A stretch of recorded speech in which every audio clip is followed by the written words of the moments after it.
Consult an advisor or conduct your own due diligence when making financial decisions. General principles discussed during this program do not constitute personal advice. This program is furnished by Dentist Advisors, a registered investment advisor. This is Dentist Money. Now, here's your host, Reese Harper. Welcome to the Dentist Money Show, where we help dentists make smart financial decisions. I'm your host, Reese Harper, here with my trusty old co-host, Sir Ryan Isaac. Good morning. And never forget Q in the studio. Hey, Q. Hey, guys. I'd like to make sure that those blue headphones are in hand. They're on your head. They're on head. On Yeah. ear. Yeah. And On ear. Kirkland water in hand. Yes. Yeah, sponsored by. And I'd like to jump right into the show today because I feel like it's somewhat the story of my life. This is the story of your life because it's living the dream of practice ownership. Living the dream of practice ownership. Living the dream of practice/business ownership there. In this case, we're talking about dental practices. Yep. But I think what we want to start out with is we want to just kind of frame up this picture of thinking about what How the dream started. kind of how the dream started, right? Yeah. You've got this idea of buying into a dental practice, and the alternative was you could have just gone to work, done your dentistry, and collected a paycheck without having to take on all the risks associated with owning a business. So this kind of path, it's like, that one seems pretty simple. It could have been a good lifestyle. It is a good lifestyle. Yeah. It's No dang practice good. loans, no equipment debt, no building loans, no insurances, no negotiating with companies, no risk of embezzlement, hiring people, firing people, marketing, No cash flow bookkeeping, problems. All of these, reinvestment. you'd have just had a Growth. life of going in and Doing the dentistry. doing the dentistry. Fixing some teeth. But when you decided that you're going to buy the practice, you consciously said, I'm willing to take on all of that responsibility and all of that risk because of probably three kind of main things. Yes. The first one, you wanted to be your own boss. You thought that will give me time and freedom. You know, I'll have autonomy and control over my schedule. It would just be nice to just, like, I answer to no one. I just As live you do. in the wind. As you do. Yeah. I blow as free as the wind. Yeah. And I want to be my own boss. That will be great. Pockets lined with money. Yep. Nothing It's but just time. Nothing but time on my hands. The second thing that you probably went through or thought about was, I think there's going to be more financial upside. I Fair. believe there's more financial upside with owning a business. Yeah. I think I can grow my income beyond what I can make as an associate by actually running this practice with a healthy profit margin. And I think I can increase the value of this asset that I'm building by reselling it over time, you know, for a nice little capital gain instead of earning the ordinary income along the way. Yep. That is a rational belief. It's fair. The third thing you probably thought of is I'm going to be more fulfilled as a professional. I'll make a bigger impact in the world. I'll make a bigger difference out there. I'll be able to use all of my brain and kind of Yeah, I'll be creative. I'll create something. I'll make jobs and mentor people. Yeah, you think about living up to the challenge of actually running this business, and you think of it as a competition that you can succeed in. And it's what the most respected dentists have done, right? They've built their own practice. They've grinded out. They've got their real estate. They've built out nice spaces. They've hired people, and it's just fulfilling to think about accomplishing all those things. Yep. That seems right. That seems fine. That's the dream. Yeah, that's the dream, but it doesn't always turn out. Then you that wake way. up and Well, as Q knows, as Q well knows, yeah, he's kind of in charge of making sure that these three things actually happen. that's his job. Thank you. That's Q. his job, Q. Thank you. You're a good man. But it doesn't always turn out to be like this. So instead of being your own boss, what typically happens? What do you see happening a lot of times? Well, you have the dream of the freedom of time. I'm my own boss. No one's telling me what to do. I'm my own boss, but you probably have less time than your employees do. Yeah.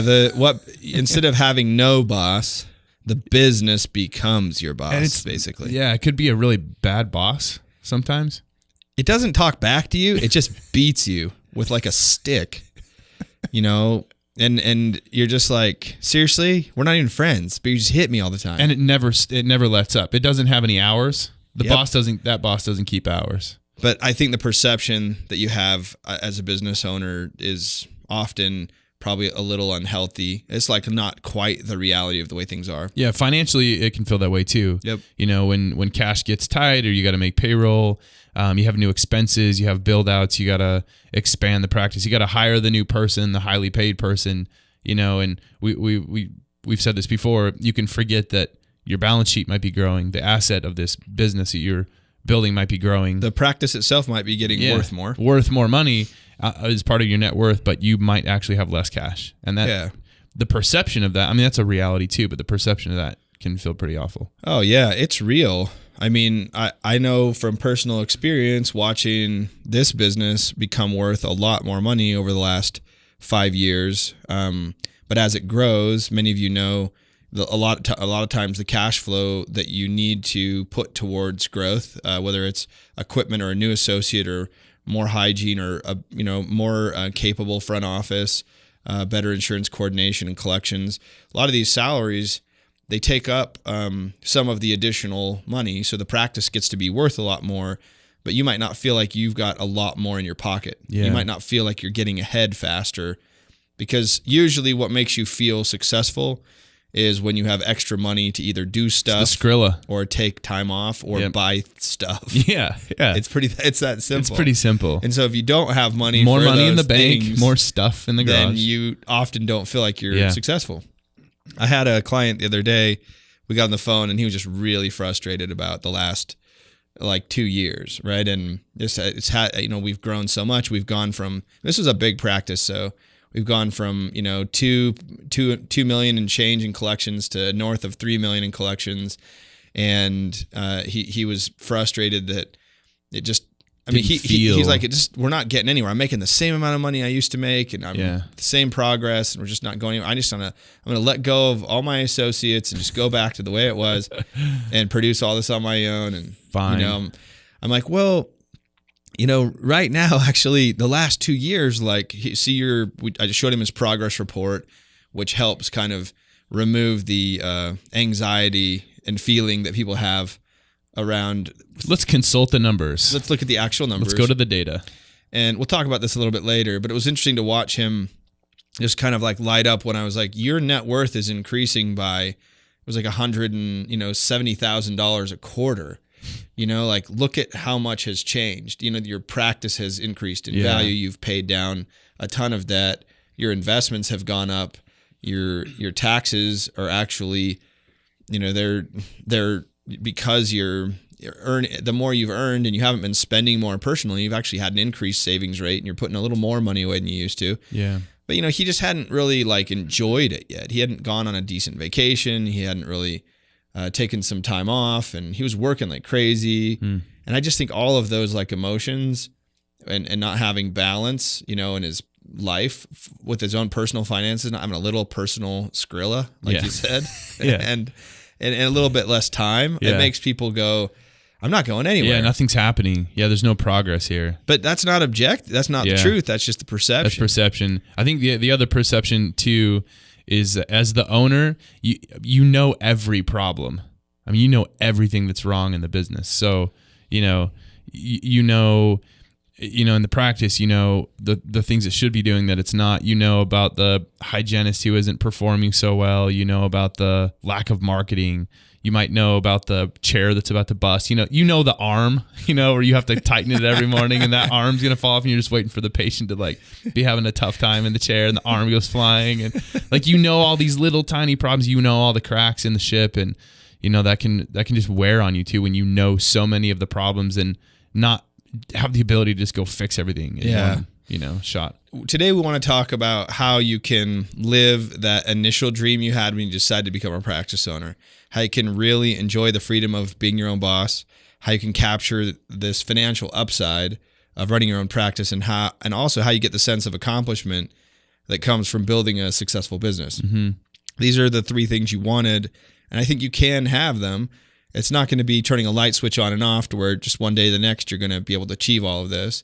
But I think that's it's not worth, business ownership is not worth it if you can't enjoy some of those things. Yeah, for sure. At some level. Yep. And so it should improve the quality of your life. I mean, the things that you're doing in one way, and maybe your motivation is more wealth. Maybe it's more time. Maybe it is more creativity. One of those things, one of those facets of business ownership should improve the quality of your life somewhere. Yeah, totally. So, first one. Let's talk about the first one. So how can you enjoy the freedom that comes from being your own boss? How do you really get to the point where you really enjoy that? I think the answer to that question is you need to know your best role. You got to know your best role in the business, and once you can find that, you're going to be able to really enjoy the freedom that comes with being your own boss. Mm-hmm. Let's just talk a little bit about this because we've talked about a book we've talked about a book on the podcast before called The E-Myth. Yeah, a real popular book, and it's written by a guy named Michael Gerber, and one of the quotes in the book, the E-Myth actually stands for E for entrepreneur, so it's the entrepreneur myth. I think the first title was actually called that. And really what he's talking about here in one of the main quotes that probably expounds the point of this book is it goes as follows. The E-Myth, E for entrepreneur, is the flawed assumption that people who are expert at a certain technical skill will therefore be successful running a business of that kind. So I think when I hear that, I'm like, dude, that's totally applicable to dentists. Yeah, the expert dentist, the craftsman, the clinician, the person who loves the science and the art of dentistry and loves that craft. Then the assumption then is, well, I could run a big dental practice, could run a big business, and because I know the craft so well, I love the craft so much. Yeah, and the E-Myth, the main story behind the E-Myth that Michael Gerber starts with is his friend Sarah, and there's a model that he kind of outlines using the story of Sarah's pie shop. So, as you might expect, Michael Gerber, he mentored Sarah, the author of the book, mentored Sarah and taught her how to run her business like an entrepreneur and a manager, and hire technicians to do most of the other work. Yeah, those are the three roles he points out. I mean, most people have probably read or heard about this book. Those are the three main roles that exist in a business. You have the entrepreneur, the manager, and the technician. We'll just talk about it really quickly. Yeah, what's the entrepreneur, I guess? Well, that's the dear visionary. Those are the people that are the catalyst for change. Those are the people that are constantly forcing like something new to happen. We've created maybe a product or a service and it works for today, but what's tomorrow? What's 5 years? What's 10 years from now? What are the problems that will exist? How do we tackle them now? How do we innovate for what's going to be that's not even happening yet? Now that's the entrepreneur. Yeah. I think an entrepreneur typically lives in the future a lot of the time. Mm-hmm. They're always asking, what if this happened? Or what if that happened? Or what if we could do this? How many conversations in the last 10 years of working together have you been like, Ryan, have you ever thought about this problem? Like, no, I have not thought about this problem. Okay. So, I think they tend to ask what can be fixed or what's broken or what's going to be broken. Yeah. Like what will break. Yeah. That's such an interesting mindset, though. Like, I mean, it's definitely unique. Not everyone's built that way. Why are you laughing at that? Because it just makes me laugh, man. It's just like you're constantly asking the question, anyone in that role, what's going to be broken? Yeah. And how do we try to fix it before it's even broken? Yeah. Yeah. It's funny, man. Well, and so that's the entrepreneur typically. Yeah. Then you have the manager. The manager makes sense of the entrepreneur's madness. I think that's exactly how Gerber puts it. He kind of puts all of the mess that the entrepreneur is creating into boxes, kind of gives it structure. Yeah, we're going to shelf that. Like, yes, that could be a problem, but we're not going to tackle this right now. Yeah, they're much more pragmatic. They monitor business processes. They keep things operating smoothly. They live more in the past, and they want to keep everything nice and orderly. Mm-hmm. So they're like they look at the business in terms of what it currently is based on past data. And they're trying to make sure. Where have we been? Where are we now? Yeah.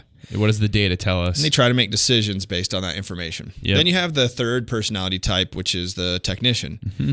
The technician is really the doer. It feels good for the technician to just roll up his sleeves, have a well-defined role, a well-defined job, and just go get it done as best as possible. Yeah. And as long as he's working on that job and not being like distracted by a bunch of other things, he's pretty happy. Mm-hmm. That person doesn't really want to be told how to do things. they want to be in control of the work, and they want to be able to kind of be autonomous and just like do their work, and they really live in the present moment. You know, they live in the now, and it's kind of stressful sometimes to live too much in the past or in the future. Yeah. And I think all these roles are really essential to a business functioning well. Without the entrepreneur, there's not going to be any innovation, no improvement. The business will become dated and kind of expire. But without the manager, there's no order and no processes.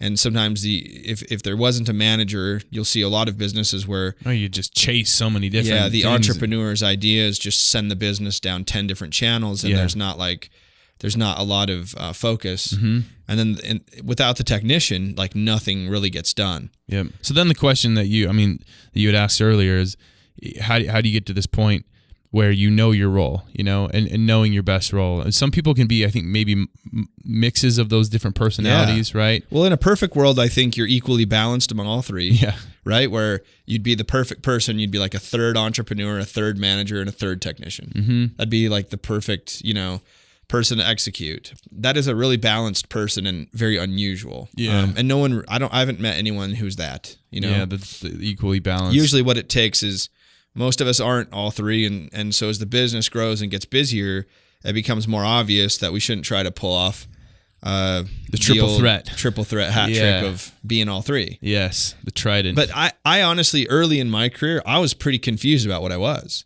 because when I first read this book in 2000 and what did you think? 1 or 2? Yeah, this was 2003. This is when I read the book for the first time, and I remember thinking like, I just remember not being very self-aware of who I was. I couldn't really peg what drove me quite as much. I mean, you hear these descriptions we've given today, and it might be a little easier for you because we're kind of bringing it into a pretty real-life context. But for me, reading the book the first time, I wasn't really sure. And maybe a lot of people listening to this aren't either. And so I think one way to kind of look at this is you can kind of pay attention to where your mind goes when things get really stressful at work. When your head starts spinning, what activities do you revert to? What do you go back to? Where do you naturally gravitate? What's your survival mode? And it's been interesting. Watching you, I'm sure you can, like when I watch you, I'm like, when you're in kind of survival mode, you like lock everything out and you kind of do the work. Yeah, hunker down and work. You just work and you plow through stuff, and you're really efficient, and you get a ton done. You just like, you're super productive. Yeah. But if you want to shut me down, open my office when I'm in the middle of that work, and then be like, let's talk about the future. You're like, holy cow. Yeah. Yeah. And I'm sure you can look at me, and I mean, how would you, as observing me, how would you label me? That's the same. What the work you revert to is looking to fix future problems. I mean, it's always like, look, what's next, Yeah. How can I sit down and just clear everything off my plate and just think and brainstorm about what's next and what could we fix in the future? Yeah. Yep. And I think that's, it's hard, but it takes a while to kind of know where you're at, right? Do you work more hours and just fit in more patience into your schedule, focus on your hand speed, and just think about production? Yeah. Right? Because that would be That's someone that would be more like a technician. Yep. Are you always looking for ways to cut costs or motivate your staff or negotiate better reimbursements from insurance providers? Do you go spend your day off, when you're maybe stressed or something, you go into the day off and you start working on management tasks, right? Yeah. Organizing and trying to create more processes and Yeah. Or do you go back to the drawing board, like kind of like scrap it all, and you just say, do you question your business model? Like your location, your office square footage, maybe the number of operatories, whether you even want to be in a sole practitioner, or whether you want to manage associates, or whether you want to have how you want to position your business in the market, or do you look for different revenue streams to increase the revenue of your business, or because that's probably more of the entrepreneurial mindset, trying to figure out what you can do in the future to make this whole thing just be better and solve more problems. Yep. Right. Yeah. Where do you guys think most dentists gravitate? I would assume it's technician, but what's your experience? Yeah, I mean, it's interesting there's a fair amount of people in the entrepreneur and manager camps, but technicians definitely Well, it's a very technical role. Probably make up the majority Yeah. of people, but it's been surprising to me how many people still have either strong manager or strong entrepreneurial ambitions or characteristics. Yeah. You'd think that dentistry would just be a straight technician career, but it's really not. I talked to a fair amount of people that, I mean, they know, they have no idea how they'll do this or accomplish it, but they know right off the bat what the future holds for them. Oh, for sure, I don't want to be in the chair my whole life. You know, I want multiple locations, and it's not even like a money thing. It's they just kind of know what they want to be involved with. You know, and other people know very clearly. I want as little management headache and entrepreneurial headache as I possibly can get. I want one location, really simple, maximize profitability, a few days a week. Well, yeah, and you know, a lot of those people that are pure technicians, I mean, they hire a good office manager to take over this kind of managerial function. Yeah. They lead meetings and negotiations and work with vendors and from an entrepreneurial perspective, they have enough entrepreneur in them to have owned their own practice, right, and thought about one location and where that location should be, and how to structure the business. That, you know, they didn't spend the majority of their time thinking like an entrepreneur, but once they got into an entrepreneurial situation that they could kind of leverage, they really focused on that technician side. And a lot of those people retire super early. I mean, they're the least distracted people, really focused, because they just know that when it comes down to working better, having higher production per hour, fitting in more patients, and making sure that they continue to improve their hand speed over their career so they can do more production throughout each hour of the day. Yeah. So one thing you pointed out then is look at the stuff you tend to do when you're in survival mode. What do you gravitate towards? And then the other way to look at this is what do you do when what do you tend to avoid? Yeah. Yeah. That's a good. What do you try to avoid when you're busy or things get stressful? Yeah, it's the last thing. If the last thing you want to do is look through your P&L and try to find cost savings opportunities, or if you hate negotiating with your suppliers, then maybe you weren't meant to be a manager. Yeah. Right. But if that's the case, you'd likely be better off hiring someone or getting a consultant to help you put systems in place for purchasing and supplies. Right. Maybe also having someone help with operating and HR issues and figuring out how your patient flow should be structured a little bit better and maximizing your office performance.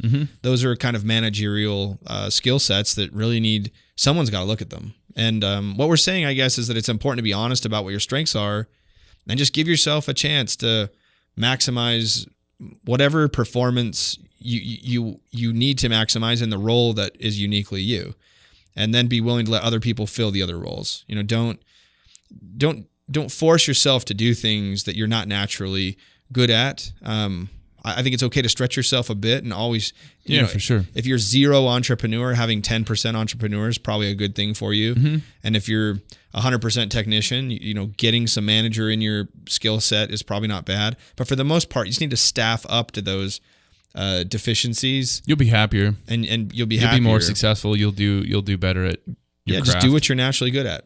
Let's go into the question number 2, which is how can you capture the financial upside of practice ownership? And I think the answer to this question is you need to manage by the numbers. Whether it's someone you've hired to do it for you or whether you do it yourself, you can capture the financial upside of practice ownership if you really manage by the numbers. So don't make decisions solely based on your gut or what you think other people are doing. Like hiring an associate or there's specific numbers that would guide that decision, right? Is it time to hire an associate? If you do it too early, what's going to happen? Both of you are going to have holes in your schedule, or you're going to give up production when you're not ready to give up production. Yeah. There's definite numbers that'll guide that decision. Well, and based on what you're trying to accomplish. For example, let's say that your goal is to have one associate in your practice and maximize the production. The time to hire that person will be different based on your goal. Like if you're trying to open multiple practices and you want to have a 5 location small brand, then you're going to have to. The time to hire an associate is the minute you have enough financing to just get that person as started soon as you working. Possibly can. Yeah. If your goal is that's true, that's a really good point. It depends what your goal is. Yeah. If your goal is I want to have one location where I maximize my own income level as much as possible, but then have another associate come in and continue to maximize our facility. Yep. By spreading out more production across, these 6 operatories that I have, then what you'd 2 want to days a do week that is we're not open. You'd wait until you were making, let's say you're going to pay your associate 30% of production. So you'd wait until you were making 30% of production, plus your profit at the bottom had a profit margin that was satisfactory to you. Maybe that's 15%, or maybe that's 15%. Maybe if you make 30 and you have 15 very healthy left, overall 45. that's a total of 45. Maybe you're happy there, but that's not when you hire the associate. You have to push past the point where you have enough to hire that person and still maintain your profit margin. Yep. So you wouldn't say, well, I'll hire that associate and then I'll wipe out all my profit. I mean, if you did do that, you're hiring a little early. You're right? not going to be happy. What you want to do is try to push your production to the point where your profit is probably higher than it should be. Like maybe it's hitting 20%. And you're like, okay, that's really, I can't produce any more.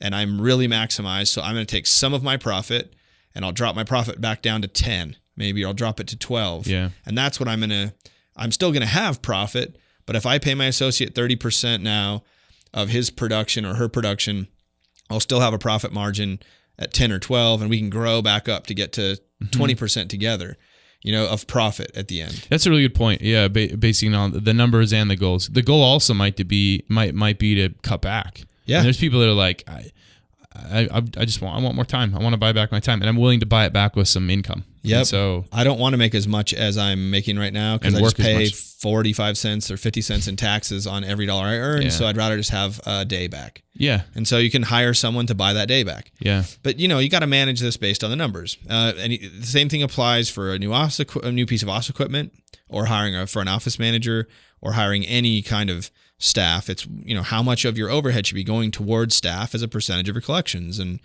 what is the production that you're going to be gaining by having this new piece of equipment, and when will the break-even period of time be? And for people like us who are used to doing these calculations all day, it's pretty easy. And you should have someone on your team that you can call and be like, I'm thinking about this decision. What is the choice? And if you get like this vague answer, like, well, it's totally up to you, and it's just whatever you opinion. No opinion, just like a bunch of fluff. Like that's not an answer. I get frustrated when I hear financial advisors give like fluffy answers to people, because it's like, what good are you if your answers are all vague in general? Like, you should probably save a lot for retirement. Well, how much? What percentage of my income?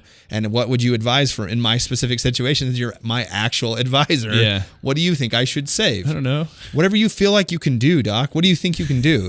Well, how helpful are you if you can't give me any numbers that I should be doing? Yep.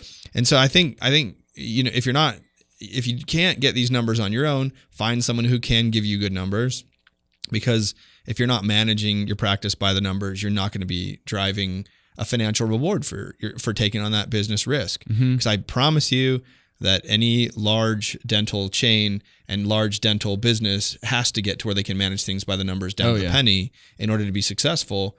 And if you want to be able to continue to compete in this really competitive landscape, you need to learn how to manage by the numbers too. And you're going to have to invest a little bit of time and money and energy into either a team who can help you do it, or you're going to not be able to compete as effectively. Yeah. Now, would you say there's times where there's kind of an ebb and flow of profitability versus growth?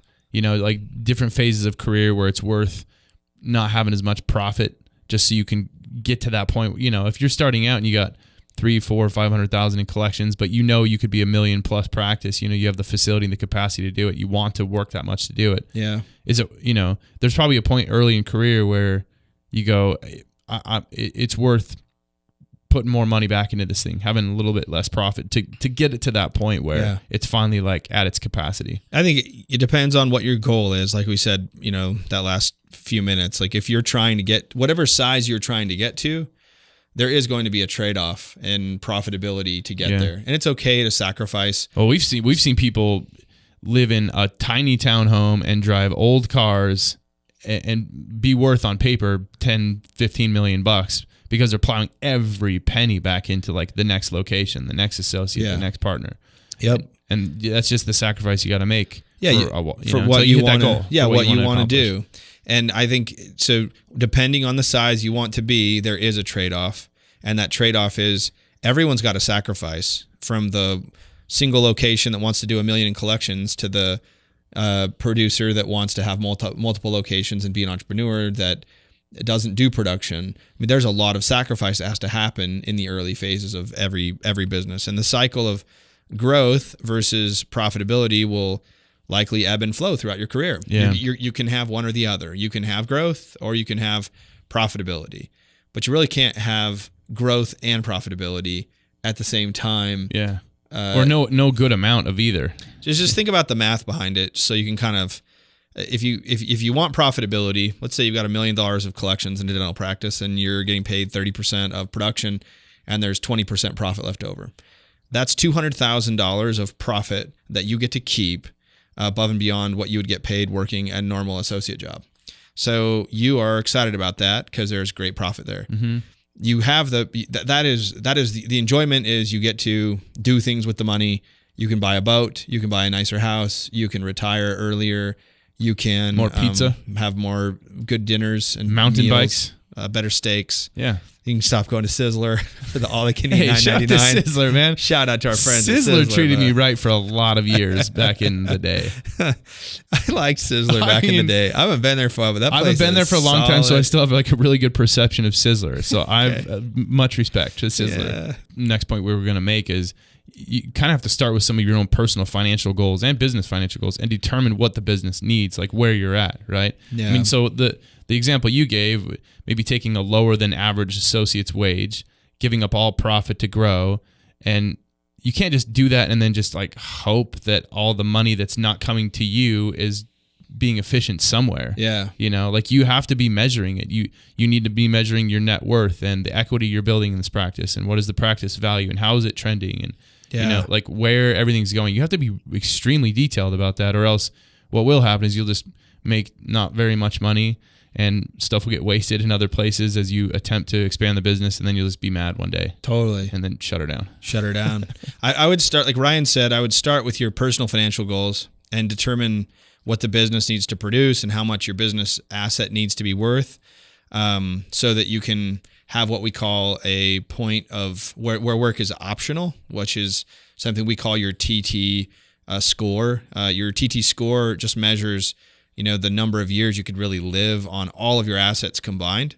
And the bigger that number is, if it gets close to like a 30 or between a 30 and a 40, that's kind of a point where work really is optional. Meaning, if you spend $100,000 a year and you're worth $3 million, you know, it's 30 times what you spend in a year that you have in assets between your practice and your retirement account, your cash and your real estate. You're in a pretty secure spot. So manage by the numbers, have profitability metrics in place, and align your business with all of your personal and practice financial goals, and you'll be able to capture this financial upside that comes with owning a business. Otherwise, I think it's just working too hard for too little money. Yeah. Anyway, the third thing that we want to kind of hit on, we talked about earlier that people want to feel successful. They want to have a sense of accomplishment or fulfillment that comes from building a business. So how can you get the sense of accomplishment that comes from building a successful business? The answer to be consistent with the important business initiatives that you're working on. We're talking about things like marketing, Yep. employee development, Yep. continuing ed, staff meetings, P&L management. Yep. Managing the numbers, negotiating with the insurance providers, tax planning with your accountant team, purchasing, insurance policy reviews, Facility upgrades, Yeah. expansion, new locations, patient satisfaction, recruiting, HR issues, researching new technology, clinical issues, clinical research and continuing ed. All these Yeah. things are part of building a good company. And you want all of these business initiatives to always be happening. You don't want these to be like pet projects that like show up every... One gets attention for a little bit of time, really intense, and then everything else kind of falls off. And Totally. They're things they're not as needed initiatives. They are always being done. Your books need to be reconciled consistently, and you shouldn't be the one that's having to think about going and doing that, because you should be the one that can look at your costs and look at your collections and see how they're trending. And this should just be like an automatic part of your operation. You shouldn't be like looking at your P&L, or someone looking at your P&L shouldn't be a haphazard as needed project. It should be constantly happening. It shouldn't be something that's just getting done to hurry and catch up so you can file something. Yeah, you've got to catch these minor issues before they become big problems. And in order to do good tax planning, you have to know this information. So a good financial advisor can actually do this for you if you properly delegate it and empower them to do it. But if you're doing a lot of the stuff on your own, sometimes even your CPA alone won't be either completely empowered or able to do good tax planning, because they won't have a clear view into your personal finances. And maybe you think recruiting is something that you do when you have a vacancy to fill in. Time to hire because someone left. Yeah. I think this is a good issue to touch on. But you always want to be fielding applicants from, you always want to be fielding applications from potential candidates. So when the need for an employee rises, you have multiple people in mind. You can look at pieces of software like recruiterbox.com.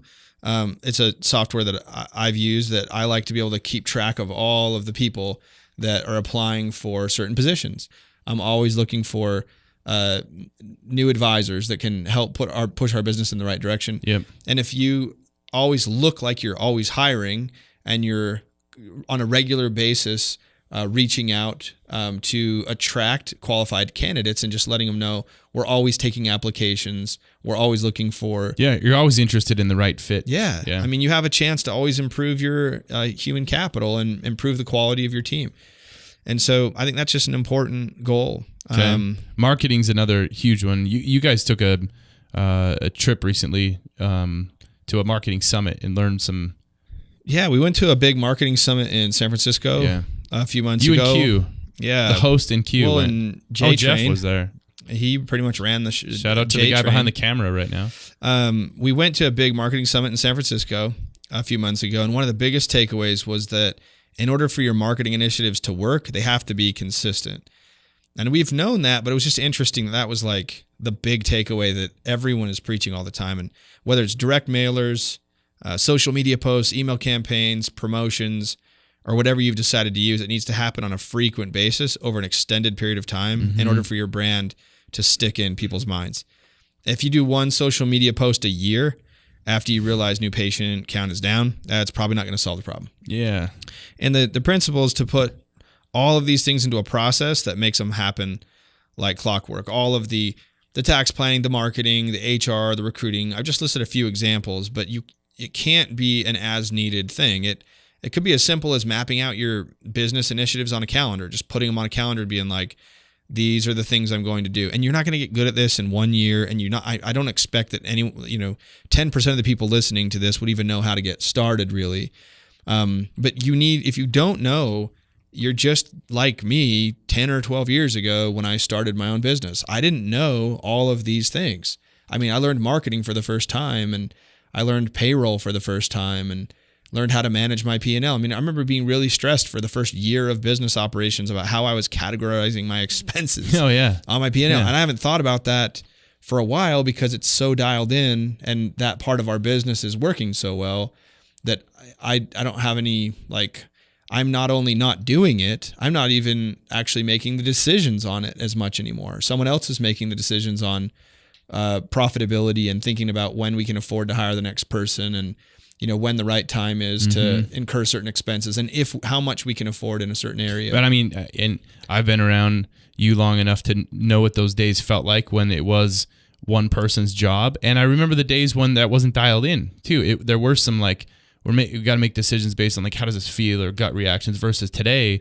There's a pro forma and a P&L and projected numbers that tell us when certain things get executed. Yeah, and it allows me to not feel like I'm having to make a choice that's subjective. Well, I mean, you know how those conversations go as a business owner too, and I'm sure our clients and listeners do this all the time. Where when the numbers aren't precise, you don't have the data.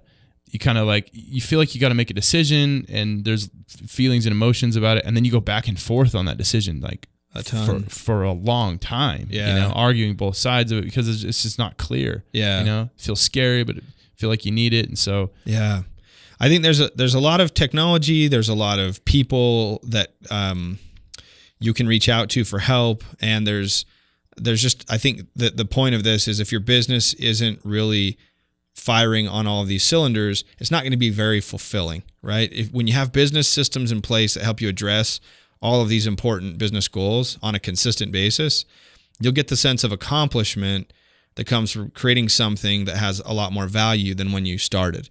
And if you don't put all those things into place, you just won't see the business mature into something that you're really proud of and that has kind of reached its potential. Yeah, for sure. And I think it's just scary sometimes for people to sort of commit to getting help, and they underestimate the amount of time and money that needs to go into getting help. I mean, how long does it take for good accounting to really make an impact in your, good bookkeeping, good accounting? How long does it take for good financial planning to make an impact in your life? Yeah. I mean, it's not overnight. Yeah. It's good marketing. Yeah. How long does it take to train a staff person properly? Yep. Right. How long does it take to get your office functioning and your patient flow and all of your scheduling and appointment reminders and, follow up in HR and all your accounts receivable and collections? Just it takes time, but people need to be focused on these individual roles. They need to be in the right place. So I think, to recap, you really can live the dream of practice ownership. And if you do it right, the financial outcome will greatly exceed what you could have produced as an associate. That being said, there are many situations where being an associate is the precise role that fits your preference as a technician and your goals and your goals lifestyle. In life. Yep. And so I don't think that the takeaway I want from this podcast is to be that everyone needs to be a practice owner, but I do want it to be very realistic, and I want people to feel like they can pursue that path if that's part of what really drives them. Yeah, if that's the option someone's choosing, then you can get out of it what you expect to in the beginning, which is the time, freedom, and the financial reward, and kind of the fulfillment from creating something. Yeah. So know your best role. We talked about that. These is like kind of 3 takeaways. Know your best role, this manager, this technician, this entrepreneur, and find out where you're at. Manage by the numbers, and be consistent with all your business initiatives. I think those are the 3 things I'd like people to remember from today. I would like to thank everyone for listening today. We invite everyone to follow us on Facebook and Instagram, The Dentist Money Show. You can find us there. If you'd like to book a free consultation, go to dentistadvisors.com. There's a link at the top of the page to book a consultation phone call on our calendar. Or you can call us at the glorious phone number 833-DDS-PLAN. 833-DDS-PLAN. We'd love to hear from you, and thanks for joining us today. Thanks, guys. Carry on.